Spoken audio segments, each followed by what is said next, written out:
Let's talk about the Hertz and EV deal and something that's going on there. So people who are renting or looking at renting vehicles, well, there might be a couple issues coming up.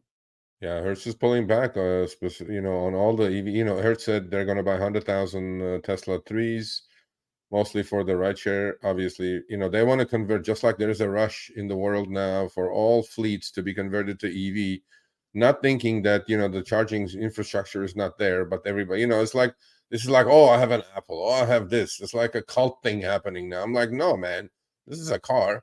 But anyway, so Hertz figured out, that when you buy a when you buy a Tesla from obviously Tesla Model 3 and you rent it out to a rideshare driver, that Tesla may come back with 70,000 miles or 80,000 miles at the end of the year. And maybe they did not figure into the costs of replacing and fixing these things.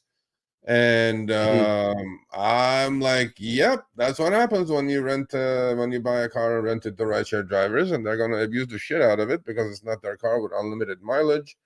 So Hertz is scaling back, pulling back a little bit. And I'm sure the interest rates have a lot to do with it too, because they were borrowing money at zero and buying these Teslas, and then now they have to borrow at 5, 6, 7% and buy these Teslas. So whoever's renting, your prices, weekly prices may be going up, and their insurance went up anyway. And you could kind of tell because, besides your own insurance, Hertz offers you rental insurance while you're on the spot. They used to be like $50. They pushed it up to $80 a week now. So you could kind of tell this was Two coming. things when it comes to this article that has me saying.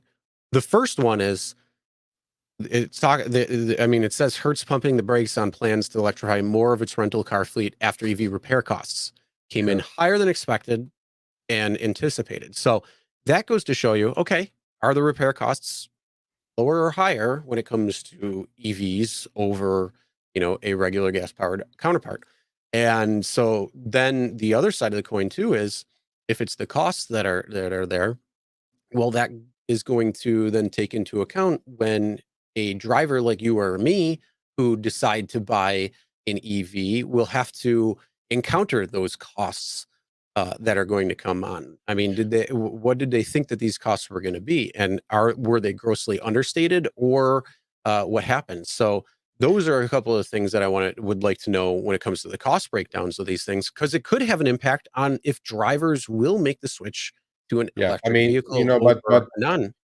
This accelerated, them buying 100 or 50,000 cars from Tesla and putting it for rentals, right?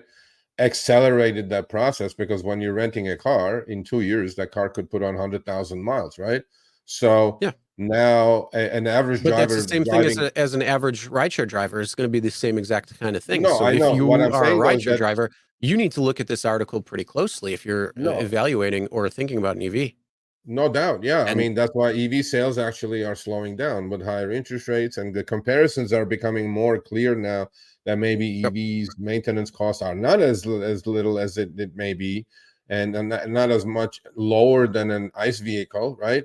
But what happened is that this accelerated that process. So instead of like doing the studies over, a million cars, let's say what their maintenance costs are going to be, well, if you rent it out to a driver that's going to drive it 80,000 miles a year, you're going to get your data a little bit quicker now, because otherwise, if somebody bought an EV and drove it 10,000 miles, it's going to take 8 years to figure out these problems. But then in 1 year, you're figuring out what kind of maintenance problems you're going to have with these EVs. And renting it out to rideshare drivers will certainly give you that. And Hertz goes, nope, no, we're going to put the brakes on. We're not going to go as fast as we were going, because they probably are losing money on these things. And the CEO said our fleet, our in-fleeting of EVs will be slower than our prior expectations. And and also, I don't know if you had anything more on this side or on these. No, parts there is one thing that they said, that the depreciation actually was higher than what they thought. Okay. And in these two paragraphs, that's what the guy is talking about. Due to the fact that if you rent it to a rideshare driver and he drives like 60,000 miles in a year and brings it back, they did not figure in. And this is the same problem, by the way, Uber had with their own rentals, remember? And then they got out of the business because they didn't figure the cost or the depreciation that was going to be that high. And they got completely out of the business. And Hertz is kind of saying, okay, well, it's the same movie replayed with EVs now. That's what's happening. And so we'll see where it goes.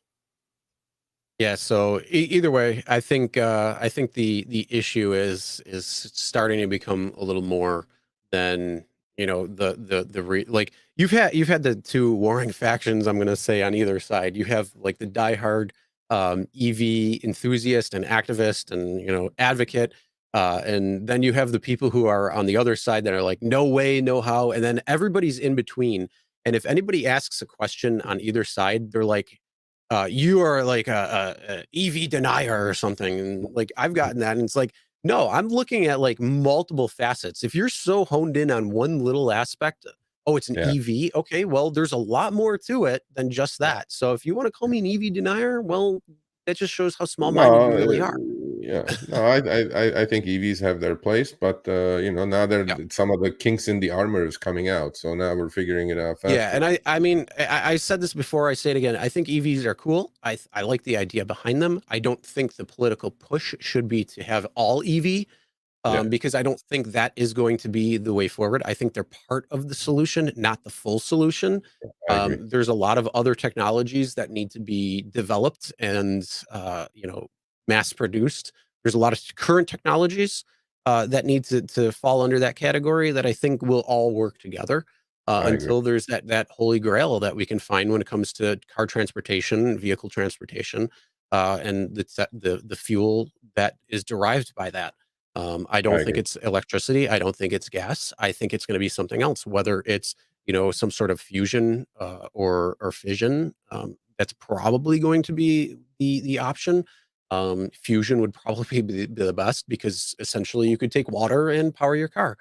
We've talked about people, or you may have heard about people who had their cars run on water. Where'd that go? I don't know, but if you don't see me next week, I mean, I never did any technology searching into it, so I'm not a target, but there's a lot of things there. But yeah.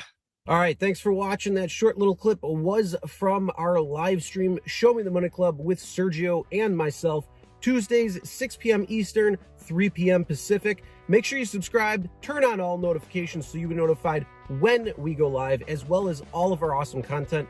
Make sure to check out this video right here, which will take you to the entire live stream, or check out this video right there. All right, drive smart, everyone.